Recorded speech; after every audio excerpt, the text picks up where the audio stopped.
భారత ఎన్నికల సంఘం ఎస్ఐఆర్ పేరుతో అత్యంత ప్రతిష్టాత్మకంగా ఒక సర్వే చేపట్టబోతుంది. అది ఇప్పుడు ఆంధ్రప్రదేశ్లోని రేపటి నుంచి అది ప్రారంభం కాబోతుంది. ఈ నేపథ్యంలోనే అన్ని పార్టీలు కూడా దీనిపై పూర్తిగా అప్రమత్తంగా ఉండాలని చెప్పి కార్యకర్తలకు కానీ ప్రజలకు కానీ సూచనలు ఇవ్వడం జరుగుతుంది.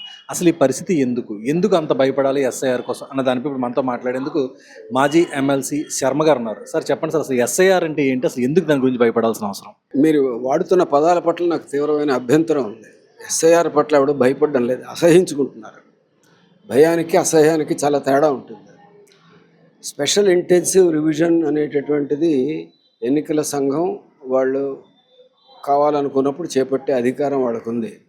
కానీ ఎన్నికల సంఘం తాలూకా ప్రధానమైన కర్తవ్యం రాజ్యాంగం నిర్దేశించింది ఏమిటంటే ప్రతి ఒక్కరి ఓటు హక్కుని కాపాడడం.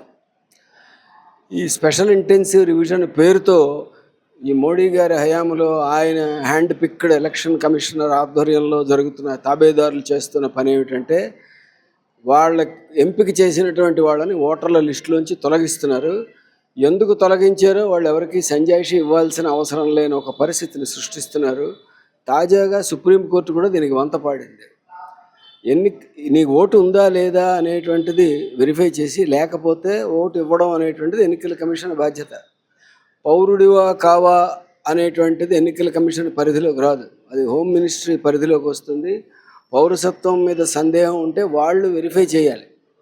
కానీ ఎన్నికల కమిషను తన పరిధిని దాటి పౌరసత్వాన్ని బట్టి నీ పౌరసత్వాన్ని నువ్వు రుజువు చేసుకో, అప్పుడే ఓటిస్తాను అనేటువంటి ఒక రాజ్యాంగ వ్యతిరేకమైన వైఖరి తీసుకుంటుంది. దీన్ని అందరం వ్యతిరేకిస్తున్నాం.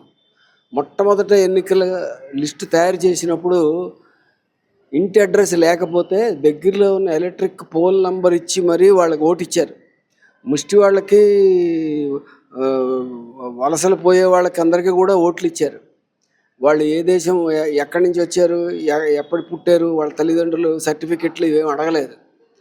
కానీ ఈరోజు భారతదేశంలో నీకు ఓటు ఉందా లేదా అంటే ఓటు ఎందుకు లేదు అని వెరిఫై చేసి ఓటు ఇవ్వాల్సిన ఎన్నికల కమిషను నీకు ఓటు ఎందుకు తీసేయకూడదు అని అడుగుతుంది. అంటే రాజ్యాంగం ఎన్నికల కమిషన్కి అప్పచెప్పిన పనికి పూర్తి ఆపోజిట్గా చేస్తుంది. ఇది భయపడుతున్నది ఎవరంటే మోడీ ప్రభుత్వం భయపడుతుంది. తన పరిపాలన పట్ల అసహించుకుంటున్న ప్రజలు ఎన్నికల్లో ఓడిస్తారు కాబట్టి, ఓడించే అవకాశం ఉన్న వాళ్ళందరినీ ఓట్లే లేకుండా చేస్తే తన గద్దె మీద కూర్చోవచ్చు అనుకునేటటువంటి ఒక చాలా దుర్మార్గమైన ఫ్యాసిస్టు ఆలోచన నుంచి మొత్తం యంత్రాంగాన్ని అంతటిని తన గుప్పెట్లో పెట్టుకుని చేస్తున్నటువంటి పని ఇది. అందుకని ఓటు ఎలిజిబిలిటీ అనేటటువంటిది డిసైడ్ చేయడం అనేటువంటిది ఎన్నికల కమిషన్ పని కాదు. ఓటు ఉందా లేదా, లేకపోతే ఓటు ఎలా ఇవ్వాలి అనేది ఎన్నికల కమిషన్ పని. దాన్ని అతిక్రమించి ఎలా తిరస్కరించాలి ఓటు అనేటువంటి ఒక వైఖరి ఎన్నికల కమిషన్ తీసుకోవడమే రాజ్యాంగ విరుద్ధం. దీన్ని మేమందరం వ్యతిరేకిస్తాం.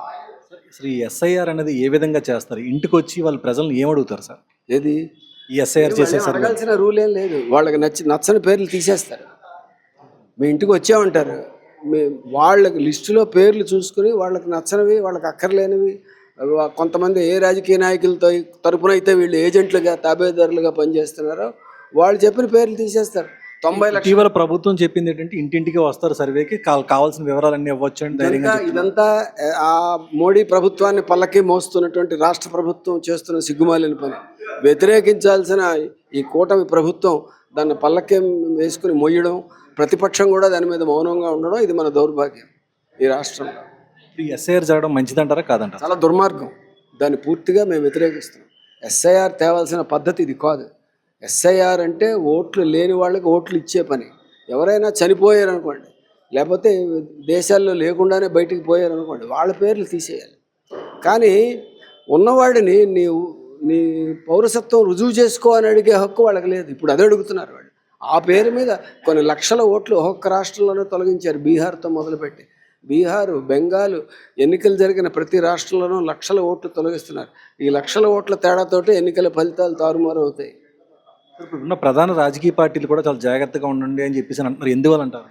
ఎందువల్ల అంటే జనాలందరూ ఇంకా వాళ్ళకి రావాల్సినటువంటి కోపం రాలేదు కాబట్టి వస్తే జాగ్రత్తగా కాదు, ప్రభుత్వాన్ని ఎత్తి అవతల సముద్రంలో కలిపేసి సవ్యమైన ప్రభుత్వాన్ని తెచ్చిపెట్టుకోవాల్సిన పరిస్థితి.